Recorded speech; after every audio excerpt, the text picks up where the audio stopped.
হয়েছি কলকাতায় এসে চাকরি জোগাড় করে চাকরির উপর নির্ভরশীল হয়ে পড়লাম। কিন্তু আমার পরিবারের যারা আছে তারা এখনো বুদবুদ অঞ্চল, যেটা দুর্গাপুর এবং বর্ধমানের ঠিক মাঝখানে, এটা পশ্চিম পূর্ব বর্ধমান বলে এই জায়গাটা নেই। এই অঞ্চলে যে ছোট ছোট কৃষক যারা আছে, আপনারা এতক্ষণ বললেন যে প্রযুক্তির অনেক উন্নতি হয়েছে এবং সেটা কৃষকদের কাছে পৌঁছায়নি এখনো। এবং ছোট ছোট যেসব কৃষকরা রয়েছে উৎপাদনের কথা বললে, আমি দেখেছি আমার নিজের বাড়িতেই যখন ধান চাষ হয়, প্রচুর ধান গোলাতে এসে গেল, ঠিক তখন একটা সিজন, আমি যখন চাষটা করলাম, চাষ করার জন্য যে সামগ্রিকের দরকার, যে ফার্টিলাইজার, যে সারগুলো আমরা কিনে আনছি, সেগুলো খুব উচ্চ দামে কিনতে হয় এবং কেনার সময় বহুত সমস্যার সম্মুখীন হতে হয় এবং অনেক কষ্ট করে যখন আমরা সেই উৎপাদনটা করি এবং যখন সেই সিজনটা যখন আছে, তখন সেই ধানের যে মূল্যটা নির্ধারিত থাকে না।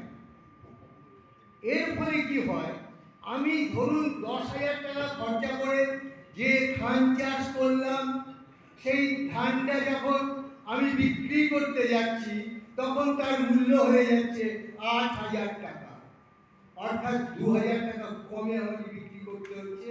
এই জায়গাটা থেকে সরকারকে লক্ষ্য রাখতে হবে, তারা যেন উৎপাদন করে তার নির্ধারিত যে মূল্যটা যেন তারা পায়। যদি না পায় তাহলে ক্রমাগত এবং আত্মহত্যার খবর আমরা যে সংবাদপত্রে জানতে পারছি, এটা কিন্তু বন্ধ হবে না। 50 থেকে 60 বছর পশ্চিমবাংলা পিছিয়ে গেছে।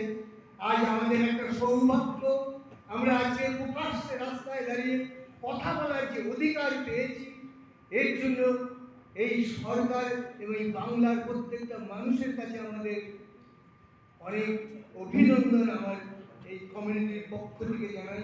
আর আমাদের শুধু একটা কথাই বলবো,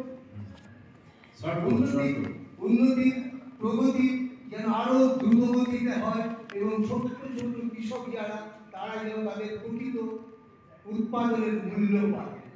ধন্যবাদ। আমাদের মোদীজি যখন প্রধানমন্ত্রী হন তখন 1 কুইন্টাল ধানে 1200 টাকা ছিল এমএসপি, সহায়ক মূল্য। আজকে সেটা 2400 টাকা হয়েছে 10 বছরের মধ্যে। তো সরকার আর্থিকভাবে সহায়তা করার সম্মুখীন, কারণ এত ধান তো সরকারের পক্ষে কেন সম্ভব। সেজন্য আলাদাভাবে এখানকার যে রাইস মিল আছে, রাইস মিলে রাইস হতো না, কাগজ চলতো না আর টাকা আসতো, তারাও সব ধান নিত না, কারণ অন্য জায়গাতে ধান এসে বাংলাদেশ চলে যেত। এই ধরনের চলছে, সব বন্ধ হবে, সব পরিবর্তন হবে।